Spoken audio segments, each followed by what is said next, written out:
Welcome to first BSc semester 1 students to my physics lecture 49 on YouTube. My name is Naiman VVSN Murthy, lecturer in physics, SKBR College Amlapuram.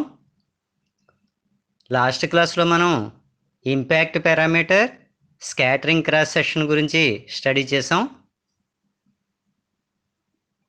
Today's topic is Rutherford's theory of scattering, part 1 for first BSc semester 1 students studying under Adikavi Nannaya University, Rajamahendravaram.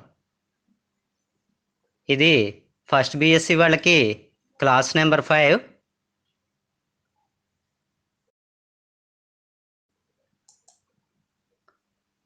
So మనం physics 1 mechanics waves and oscillations study చేస్తున్నాం. యాంత్రిక శాస్త్రము, తరంగాలు మరియు కంపనాలు. ఇందులో unit 1లో first chapter mechanics of particles, కణముల యాంత్రిక శాస్త్రము. So Rutherford's theory of scattering of alpha particles అనేది ఎస్ఏ క్వశ్చన్. ఇది రూదర్ఫర్డ్ ఆల్ఫా కణముల పరిక్షేపణము అని పిలుస్తాం. ఈ డయాగ్రమ్ గురించి డీటెయిల్డ్గా లాస్ట్ క్లాస్లో చెప్పుకున్నాం. ఒకసారి లాస్ట్ క్లాస్ వీడియో చూడండి. న్యూక్లియస్కి సంబంధించి ఛార్జీ ZE ఉంటుంది, పాజిటివ్ ఛార్జ్. ఆల్ఫా పార్టికల్స్కి సంబంధించి ఛార్జ్ 2E ఉంటుంది. ఆల్ఫా పార్టికల్ రెపల్సివ్ ఫోర్స్ మూలాన్ని హైపర్బోలిక్ పాత్లో ట్రావెల్ చేస్తుంది. ACB అనేది హైపర్బోలిక్ పాత్, అతి పరావలయం అని పిలుస్తాం. ఇక్కడ ఎడిషనల్గా యాంగిల్స్ రిప్రజెంట్ చేసాం. θ1, φ1. ఫైని స్కాటరింగ్ యాంగిల్ అని పిలుస్తాం. యాంగిల్ ఆఫ్ స్కాటరింగ్, పరిక్షేపణ కోణం అంటాం. దగ్గరగా వస్తున్నప్పుడు గీసిన ఎసిమ్టోట్కి, దూరంగా పోతున్నప్పుడు గీసిన ఎసిమ్టోట్కి మధ్యలో ఉండే యాంగిల్ని యాంగిల్ ఆఫ్ స్కాటరింగ్ అని పిలుస్తాం. So angle of scattering is the angle between asymptotic direction of approach of the alpha particle and asymptotic direction in which it recedes. దగ్గరగా వస్తున్నప్పుడు గీసిన స్పర్శరేఖకు, దూరంగా పోతున్నప్పుడు గీసిన స్పర్శరేఖకు మధ్యలో ఉండే కోణాన్ని పరిక్షేపణ కోణం అని పిలుస్తాం. ఏ అనే డిస్టెన్స్ ఒకటి, స్మాల్ d అనే డిస్టెన్స్ ఒకటి రిప్రజెంట్ చేసాం. ఇవి డెరివేషన్ పార్ట్లో యూజ్ చేసుకుంటాం. సో ఫస్ట్ న్యూక్లియస్ మీదకి ఆల్ఫా పార్టికల్ స్ట్రెయిట్ లైన్ పాత్లో హెడ్ ఆన్ కొలిజన్కి వస్తుంది అని తీసుకుంటాం. ఇలా తీసుకున్నప్పుడు ఆల్ఫా పార్టికల్ ఒక మినిమం డిస్టెన్స్ వరకు వచ్చి B అనే డిస్టెన్స్ వరకు వచ్చి రెపల్సివ్ ఫోర్స్ మ్యాక్సిమం అవడం మూలాన్ని వెనక్కి తిరిగి వెళ్ళిపోతుంది. ఇప్పుడు Bకి ఎక్స్ప్రెషన్ రాయాలి. ఇది రాయడానికి ఆల్ఫా పార్టికల్ కైనెటిక్ ఎనర్జీ అంతా కూడా B డిస్టెన్స్ దగ్గరికి వచ్చేసరికి పొటెన్షియల్ ఎనర్జీ కింద కన్వర్ట్ అయింది అని చెప్తాం. గతిశక్తి అంతా కూడా స్థితిశక్తి కింద మారుతుంది. సో B డిస్టెన్స్ దగ్గరికి వచ్చేసరికి పొటెన్షియల్ ఎనర్జీ ఎంత అని అడిగితే 1/4πε0 ఇంటూ Q1 Q2/B రాయాలి. ఇక్కడ Q1 అంటే ZE, Q2 అంటే 2E. సో ఫైనల్గా 2ZE²/4πε0 ఇంటూ B అవుతుంది.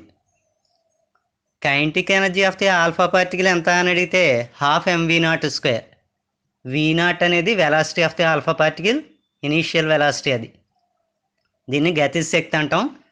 సో ఇప్పుడు kinetic energy, potential energy equal చేస్తాం. 12mv02 is equal to 2ZE² divided by 4πε0B. దీని నుంచి Bకి ఎక్స్ప్రెషన్ రాస్తే employees B is equal to ZE² divided by πε0mv02 అవుతుంది. ఇది ఒక ఇంపార్టెంట్ ఎక్స్ప్రెషన్. ఇది డెరివేషన్లో first step. So డెరివేషన్లో second step ఏమిటి అని అడిగితే యాంగులర్ మూమెంటంకి సంబంధించి లా of conservation of angular momentum రాస్తాం. ఏ దగ్గర టోటల్ యాంగులర్ మూమెంటం, సి దగ్గర టోటల్ యాంగులర్ మూమెంటం ఈక్వల్ కోణీయ ద్రవ్యవేగ నిత్యత్వ నియమం అని పిలుస్తాం. ఏ దగ్గర యాంగులర్ మూమెంటం ఎంత అని అడిగితే mass into velocity into distance రాయాలి. mv0 ఇంటూ డిస్టెన్స్ అంటే ఇంపాక్ట్ పారామీటర్ P రాస్తాం. సి దగ్గర యాంగులర్ మూమెంటం ఎంత అని అడిగితే mass into velocity into distance అంటే ఎన్సి, న్యూక్లియస్ నుంచి సి వరకు డిస్టెన్స్. దీన్ని డీతో రిప్రజెంట్ చేసాం. So m v d, m v nought p is equal to m v d implies v is equal to v not p by d అవుతుంది. ఇది సెకండ్ స్టెప్ డెరివేషన్లో. ఇప్పుడు టోటల్ ఎనర్జీకి సంబంధించి లా ఆఫ్ కన్జర్వేషన్ ఆఫ్ ఎనర్జీ రాస్తాం. శక్తి నిత్యత్వ నియమం. ఏ దగ్గర కైనెటిక్ ఎనర్జీ ఎంత అంటే half m v nought square, potential energy 0. C దగ్గర కైనెటిక్ ఎనర్జీ ఎంత అని అడిగితే half m v square, potential energy 2ZE square by 4πε0 into d అవుతుంది. So law of conservation of total energy apply చేస్తాం. శక్తి నిత్యత్వ నియమం. Half m v nought square plus 0 is equal to half m v square plus 2ZE square by 4πε0 into d. దీని నుంచి half m పెట్టి divide చేసాం throughout. We square is equal to v not square minus ZE square by πε0 into MD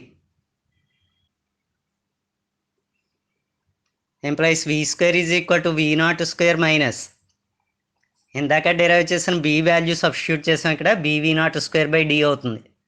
we not square common తీసాం.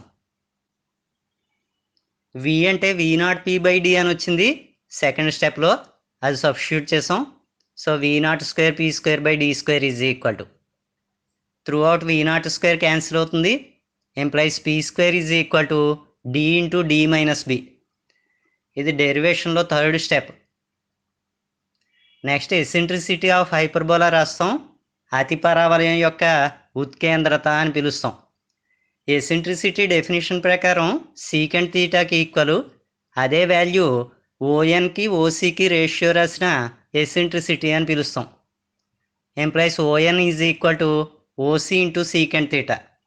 కానీ ఓసీని small ఏతో represent చేసాం, ఏ secant theta. ఇదే ఓఎన్ వాల్యూ డయాగ్రమ్ నుంచి రాస్తాం.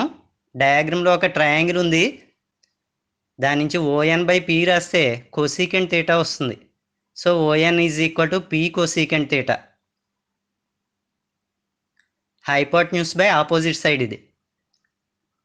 సో ఇక్కడ ఓఎన్ అంటే ఏ సీకెంట్ థీటా వచ్చింది, ఓఎన్ అంటే పి కోసీకెంట్ థీటా వచ్చింది. రెండు ఈక్వల్ చేస్తే a is equal to p cot theta అని వస్తుంది. సో నెక్స్ట్ స్టెప్లో డయాగ్రమ్ నుంచి ఎన్సి డిస్టెన్స్ని ఓఎన్ ప్లస్ ఓసీ అని రాస్తాం. ఓఎన్ అంటే ఇందాక కట్టాం ఏ సీకెంట్ థీటా, ఓసీ అంటే ఏ కామన్ తీస్తున్నాం, secant theta plus 1. NC distance అంటే d, so D is equal to a బదులుగా పీ కాట్ థీటా వచ్చింది, అది రాస్తాం. P cot theta into secant theta plus 1. Cot theta bracket లోపలికి మల్టిప్లై చేస్తే p into 1/sin theta plus cot theta అవుతుంది. దీనికి LCM రాస్తున్నాం, sine theta LCM 1 plus cot theta sine theta by sine theta అవుతుంది. So this is equal to p into 1 plus cot theta into sine theta simplify చేసుకుంటే cos theta వస్తుంది, divided by sine theta is equal to p into 1 plus cos theta అంటే 2 cos square theta by 2 రాస్తున్నాం. Sine థీటాని 2 sine theta by 2 cos theta by 2 అని రాసుకున్నాం. Cancellation చేస్తే P cot theta by 2 మిగులుతుంది. So D is equal to P cot theta by 2 అని వచ్చింది. ఇది డెరివేషన్లో ఫోర్త్ స్టెప్. ఇందాక P square is equal to D into D minus B అని వచ్చింది. అందులో డి వాల్యూ సబ్స్టిట్యూట్ చేస్తున్నాం, P cot theta by 2. Implies P is equal to ఒక పీ క్యాన్సిల్ చేసాం. నెక్స్ట్ స్టెప్లో B cot theta by 2 is equal to అని రాసాం. P cot square theta by 2 minus P. దాని నుంచి బీ రాస్తున్నాం, అంటే కాట్ థీటా బై 2 పెట్టి డివైడ్ చేయాలి త్రూ అవుట్. సో ఫైనల్గా p cot theta by 2 minus 1 by cot అంటే ట్యాన్ వస్తుంది. కాట్ బదులుగా కాస్ బై సైన్ రాసుకున్నాం, ట్యాన్ బదులుగా సైన్ బై కాస్ రాసాం. నెక్స్ట్ స్టెప్లో ఎల్సిఎం రాస్తున్నాం, sine theta by 2 cos theta by 2 LCM. ఇదంతా మ్యాథమెటికల్ సింప్లిఫికేషన్ ఇది. సో ఫైనల్గా ఒక 2 పెట్టి మల్టిప్లై చేసి 2 పెట్టి డివైడ్ చేసాం. డినామినేటర్ వాల్యూ సైన్ థీటా అవుతుంది, న్యూమరేటర్ వాల్యూ కాస్ థీటా అవుతుంది. Is equal to 2p cot theta. డయాగ్రామ్లో 2 తీటాలు ఒక 5 కలిపితే పైకి ఈక్వల్ అవుతుంది అంటే 180 degree. 2 theta plus 5 is equal to pi implies 2 theta is equal to pi minus 5. దాని నుంచి తీటా రాసాం π/2 మైనస్ 5/2. ఈ వాల్యూ తీసుకెళ్ళి ఇందాక 2p కాట్ తీటాలో సబ్స్టిట్యూట్ చేస్తున్నాం. ఫైనల్గా 2p tan 5/2 అని వచ్చింది. దాని నుంచి tan 5/2 రాస్తే b/2p.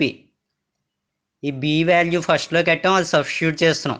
tan 5/2 is equal to ze²/2πε0 mv0² p అవుతుంది. ఇది ఎక్స్ప్రెషన్ ఫర్ స్కాటరింగ్ యాంగిల్ అంటాం. పరిక్షేపణ కోణానికి ఇది సమీకరణాన్ని సూచిస్తుంది. ఇప్పుడు మనకి డెరివేషన్లో సగం పార్ట్ కంప్లీట్ అయింది. నెక్స్ట్ సగం పోర్షను నెక్స్ట్ క్లాస్లో చూద్దాం. Thank you all. అందరూ కూడా మరిన్ని మంచి మంచి లెక్చర్స్ గురించి ఈ ఛానల్ను లైక్ చేసి షేర్ చేసి సబ్స్క్రైబ్ చేయండి.